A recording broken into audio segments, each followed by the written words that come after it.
Hello everybody, welcome to week 10 of Building Sorgan Lego. So we are finally in double digits, which means we've done quite a few episodes by now. But this is going to be the episode where it all comes together, which is kind of cool that it's on the 10th episode.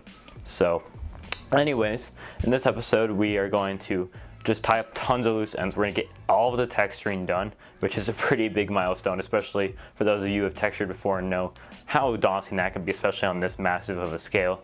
We're going to go ahead and get all the foliage done. We're going to finally, and this is the biggest thing, we're going to finally come up with a hut roof design. You guys have heard me say it for like the past 7, 6, 5, something like episodes, but I couldn't figure out a hut roof design, but you'll hear the story about how this one came about, and I find it quite funny actually. But we're also going to start tiling the ponds, which it looks really good. Like, it looks better than I thought it was going to, and I'm really happy with that. We're going to get the barricades done, so started and finished in one episode, and it's actually in the first half of the episode that gets finished. So a lot is coming together, but I'll talk about in the end all that we have left, but it is not that much. I'm very excited. There's also a time lapse and the biggest haul yet in this episode. So in my opinion, this is so far the best episode of Sorgan. So stay tuned throughout the rest of the episode. But anyways, let's go ahead and jump right in right now. All right, guys, now getting into the actual building progress, there's a ton, in case you guys don't notice. We're getting pretty close to having this front section done, minus all of those trans-clear plates that are missing. But besides that, there's lots getting done. All of this reddish brown is now textured, except for over here. I need to do a small patch right there. But I went ahead and textured this pathway over here with some reddish brown, and I finished off the dark tan texturing. That was not fun to do. I had a little bit of difficulty because, in case you can't tell, it would interfere with the grass sometimes, so it kind of looks like a little awkward at some points, but there's not much I can do about it. I also went ahead and textured a lot of this area. I just need to go ahead and go back through and retexture that area because I didn't have any tiles at the time. And then the rest of this is looking pretty good actually. But the next thing that I went ahead and added in is, you probably saw, is the barricades. Now for these, I forgot who it was. There's somebody who commented saying that I should add in dark tan and not just have reddish brown, and that is really smart. I'm really liking how the dark tan is an accent on it, and it really just brings up the fact that they went around the camp, just got everything that they had, and then also had some dark brown in throughout the build. I don't know exactly what that is. It kind of looks like a catapult piece, I'm just gonna call it. So I have lots of those, and then some barrels mixed in different ways. Like right here I have two combined together using one of those antennas, and then I have some just around the mock, just holding stuff inside of them, like brooms and such. Now the fun fact about this is every single one of these pieces is actually attached down. None of these pieces are just thrown in there randomly. So if I was to flip this thing upside down, the only piece that would fall off is this piece right here. That is the only piece, that dark gray piece right there. It's the only piece that is not attached down to this base plate somehow. So that is going to be really nice for transporting mocks to conventions in the event that conventions do happen. But I'm going to talk about that in the end, and I might have talked about it in the beginning already. But one of the cool things that I really liked was the fact that I could just use lots of the same part in different ways. So for example, I could use the ladder horizontally right here, and then I used it vertically over here. I stuck two barrels together over here, as I've already talked about. I just put them straight on the ground. Another example is I just used these barrels right here, many different ways. And then I could stick some of them into the ground or just put some of them in barrels. Actually, I take that back. Some of the ones that are loose are in the barrels like this, but that's not too big of a concern because they're inside the barrels. It's a bit harder for them to fall out. So the last, actually there's two more things we'll talk about. So this is, I don't know exactly what this is. It kind of reminds me of the things that the Germans had on the shoreline for D-Day, but it's in the episode. It's kind of I don't know, a barricade in its own right. So I'll go ahead and flash a picture up on screen if I can find one, or if I even remember to, of what that looks like. But these are strewn throughout the grass. That way the ATST can't just walk through this area. It has to go straight through this middle and then hopefully fall into this pond, as they were hoping to show. So that's also came into play when I was arranging the barriers. So of course the ATST can't just come straight through these, it has to come straight down the middle. I'm gonna be able to have lots of good action here. So I just need to get some villagers fig barfed, and that way I can go ahead and place them throughout this, and then we can have a lot of the battle set up soon, is the hope. Now, I saved the best for last. We finally have a roof design. If you guys haven't been able to tell, for the past 9 or so episodes, this is episode 9, but like even before episode 1, I was probably complaining about the roof. I had no idea how to do the roof. And then what happened is my dad came downstairs one night and they just started messing around. Put a ton of these quarter circular plates, just in a stack together, and put some studs in between them to give them kind of a curved look. And it fits perfectly. I don't know if you can tell that, but like it fits like almost exactly perfectly. I don't know how it'll fit on this hut, so I'm gonna talk about if I should take out that hut or not in a little bit. But yes, I really like this design. We're not gonna be using orange for the studs, obviously. I'll probably get brown or dark tan. And that's another thing, is I'm gonna incorporate more brown into these huts, because I don't know if they make that Raider dish in dark tan, and that as well fits perfectly. I don't know if you can tell that, but like it's the perfect diameter. Like everything's just coming together so well. Another thing is I don't know if I need these anymore. The just the normal slopes that I have right here. So that's gonna save me tons of pieces, because the problem with those is that I had to have a 1x1 placed in at the top of the ring, as you can see around there. Like that's where I needed to place the 1x1 plate, and those are kind of expensive. I don't have a ton of those. And then I had to put that slope on. So if I don't have to do that, that would save so much money, so much time, so many parts, which would be very helpful. And I have 4 of these radar dishes, so I'm in the clear for that. However, I ran out of these parts, but they're relatively cheap. I can get tons of these in bulk for sure. Probably could get like the rest I need for like $5 or less. So I'm gonna talk about this hut real quick.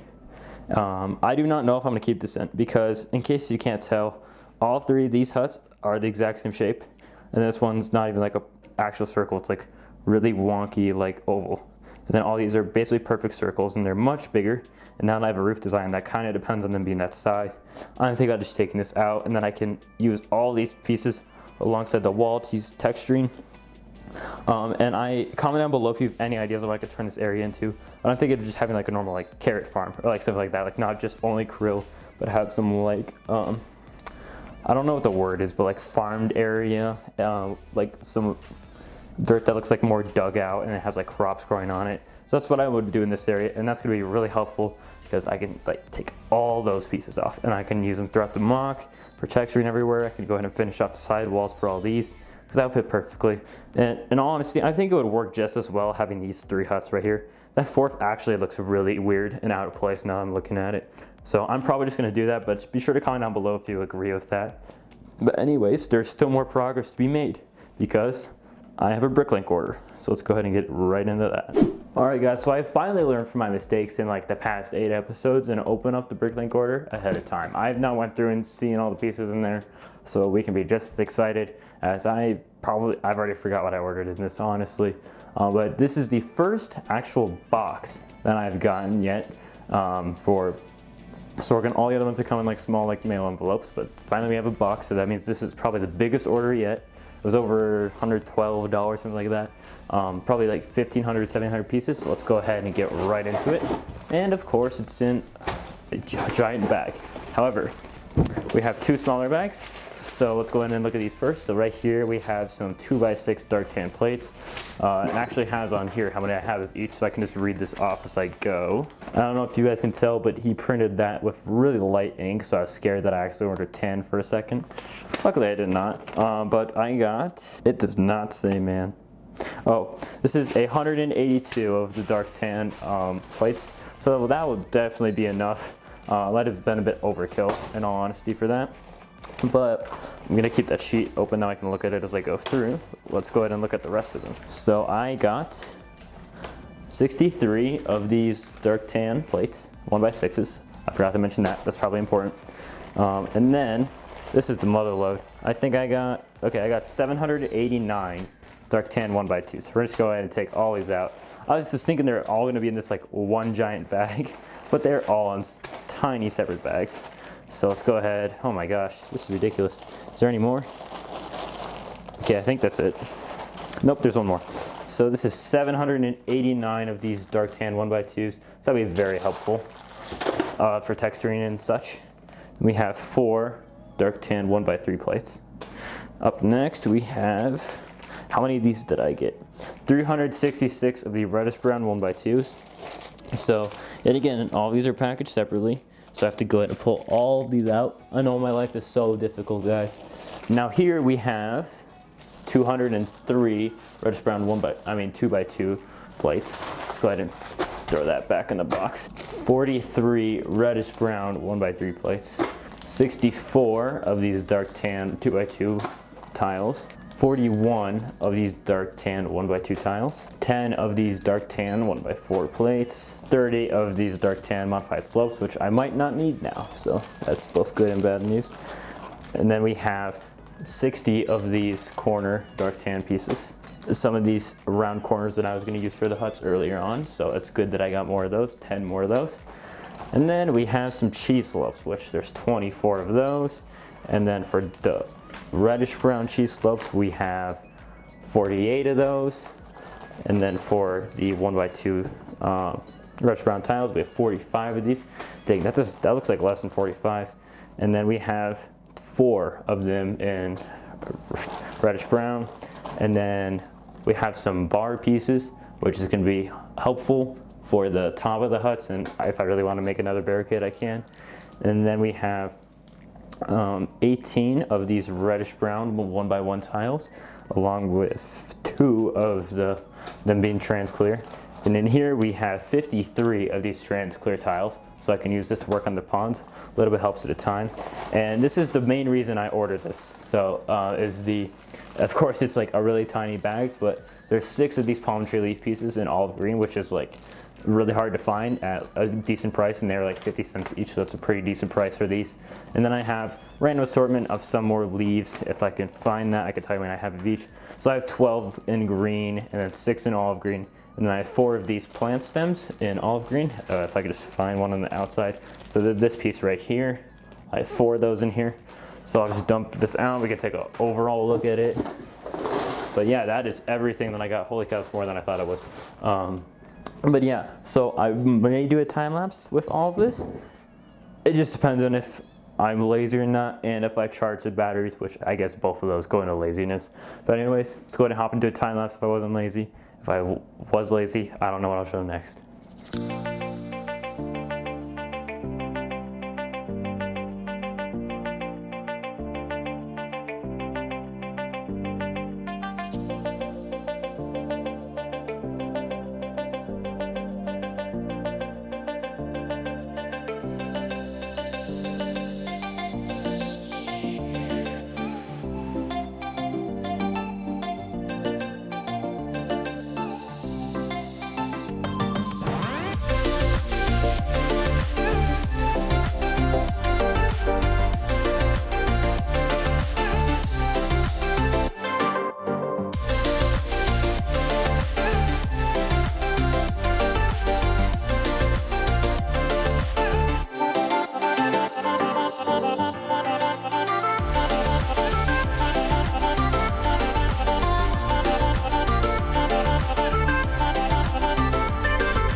smokes. It is finally all textured and detailed. Every single aspect of it, from this corner all the way up until this corner. This is just so rewarding to see everything paying off, all the money I've spent, all the time I spent in, because I probably just spent about like 6 hours doing all this texturing, and I'd already had a decent amount done. I had like over here done, so like texturing takes a long time. That's something that a lot of people that like don't build often don't really realize, but it's definitely paid off for sure. There's a few problems that I've ran into though, is that huge empty space right there. I don't like that basically. So what I'm thinking about doing is having either like a wagon like spilled over here and then like an explosion like around here, or what I might do is have like a kind of like in the middle of Luke's home and A New Hope, how they have those like moisture evaporators in the middle. I'll have something like that. It won't be a moisture evaporator, but it'll be like some like tall thing, like an antenna almost, but it'll be like it'll fit the like color scheme of the rest of it and look like it's built from like villagers, not from like some super high-tech industrial company. But yeah, I'm really liking this. There's a few, like before the finale, I'm gonna go ahead and like patch up all of this, like go and make sure like every single section has like perfect texturing, but like it's like rudimentary right now, so it's not final, but it's pretty close. Like I'm gonna go through and just like patch up like tiny bits that I see wrong.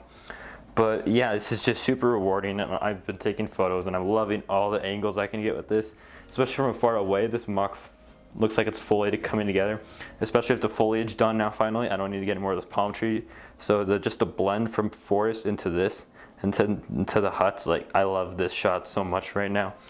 But the other thing that I did is I went ahead and put in some of the transclear tiles for the water, and that as well is also looking really nice. I'm really liking how it's coming together. I still need to get about like 350 to 400, which is going to cost me like 35 to 40 bucks more, so yikes. But I'm this close, might as well spend the money. And then I need to get the hut like top done. Why can I not talk? I need to get the roof of the hut done, and then also the antenna on top. And then I need to get these two done, and I'm scrapping that unless you guys tell me not to in the comments, of putting in like a small little like farm thing that will be really easy to make. But yeah, like I'm gonna have most of the pieces on hand to finish this, and unless I don't have enough minifigures, the finale can't be coming out in like 3 to 4 weeks, guys. Like we are super close. I'll probably spend one episode finishing the water. Well, probably actually half of one. I can't spend an entire episode on that. Finishing the water, and then doing like finishing off the sides for all this. Then episode doing the roofs, and then maybe 2 episodes making my own custom ATST. Since I have so much time right now, I'm not even gonna like order parts for it. I'm just gonna build out of the parts I have and see what I can make. And if I need to order like 50 parts or something, I'll be fine. But yeah, like we are super close, guys. But that is going to be it for this episode, as I want to save some stuff for the next one, such as minifigures. I'll be working on making some Sorgan villagers with some of my friends that are really good at fig barfing, will probably be helping me out. So definitely looking forward to that. But anyways, let's head into the outro. So to wrap up this week's episode of Building Sorgan, I'll just review again what we have left to do. The ATST, I'm planning on making a custom one now that I'm gonna be holed up in here for a month. So I didn't talk about this in the intro, so I didn't talk about it in the outro. But currently for coronavirus, my state has said that we have to do online school until April 17th. So that means I'm going to be at home a lot. And the way that I've been doing it is a lot of my classes, like they just post it in the morning and I can get it done. And then I can have the rest of the day to do stuff. Or some classes I have to like check in and do like a video call. I do them in this room actually. This has become my school desk at this point, as well as my video recording desk, which is really cool.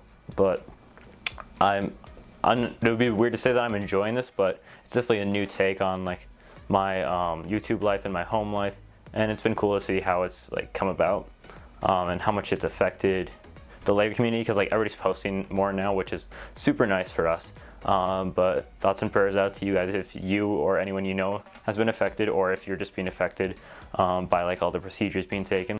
Alright, so my camera just ran out of storage, so I had to get a new SD card, so sorry if that just stopped abruptly in the middle of a sentence.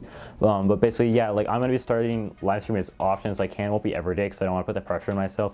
But I'm doing what I call quarantine streams, where I just stream random things. So like the first day I was working on Sorgan, second day I was working on mini mocks, Today I'm planning on, or the day before this comes out, I'm planning on doing a Battlefront stream. I can do competitions, I build your mock requests. Like, it could be so many different things. I'm gonna vary it up day to day. That's not just the same thing every single day. But that way you guys have community to interact with, and I have community to interact with, which I think is really cool. Plus I need watch time. But anyways, just talking back to Sorgan. So we have 2 weeks probably where we'll work on the ATSD, deciding to make my custom one, as I said before, which got me into this whole tangent. I have tons of time off, so I think I'll just capitalize on it and make a better looking one than the Lego set. I'm going to try to not order any pieces. I'm going to try to build my entire collection. We're going to see how that goes, but I'm not even going to like go off a design. I'll like look at other designs and see what they're doing and like get techniques, but I'm not going to exactly replicate any design. But yeah, 2 weeks on that probably. A week on the roof is my plan, and then a week on finishing tiling the ponds and the side of the huts. Would be like all textured and stuff in the little garden thing that I'm thinking about putting in for that like smaller hut. So that tops out at 14 weeks, which is, I think, yeah, that is less than Scarif, but I think this is bigger than Scarif, if I remember correctly. So that's awesome. The finale is going to be really cool. I'm going to have lights in the ATST. I don't think I'm able to put lights in the torches as the piece that I would have to use for that. It's $20 for one of them, and I was going to have like 4 or 5 of them, and it will look weird if there's just one, and I don't really spend that much money on that exactly. But there will still be red lights in the ATST, that's for sure. And I'm also going to experiment with some practical effects. See if I can get some smoke in there somehow. If using like dry ice, rent a smoke machine. No, probably not that. That would be so over the top. But yeah, I'm really excited to shoot that finale video and just take the final pictures. And then after that, it's saving up for Chicago, and this channel will be going in a new direction, which I'll make an update video about that after the finale Sorgan is on. So this is probably the longest outro of any Sorgan. So if you guys are still here, I appreciate that. But anyways, be sure to subscribe if you're not already, and be sure to like and comment just any thoughts or opinions you have on this. But anyways, I'm Adorier Studios. Thank you so much for watching. Adios.